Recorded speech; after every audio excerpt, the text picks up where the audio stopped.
Алекс ни се обади в събота с малък проблем с телефона на жена му. Беше счупен до неузнаваемост. Тук обаче има и малко по-различна страна на казуса. Виждате как махаме стъклото и може би някои от вас знаят, че на iPhone 15 Pro задното стъкло се маха като една цяла част.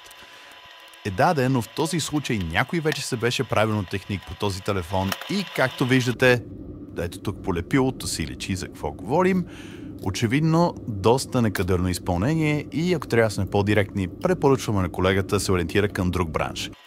Разбира се, почистваме всички тези неща от телефона и не искаме да пипаме повече вътре, защото не се знае какво друго е правено. Клиентът искаше само смяна на гръб.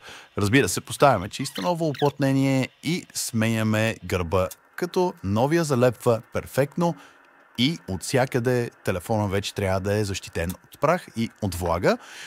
Тук, разбира се, отново поставяме винчетата с специалната ни отвърка, която не ги презатяга. Почистваме телефона от всякъде, защото трябва да изглежда добре все пак за клиента. И ето го с новия му гръб. Тотално различна картинка. Може да видите парченца от стария и може да видите как изглежда в момента. Алекс си тръгна още в същия ден с чисто нов гръб и за около 2 часа всичко беше готово. Ако и вие имате нужда от такъв ремонт, заповядайте в Zero по всяко време.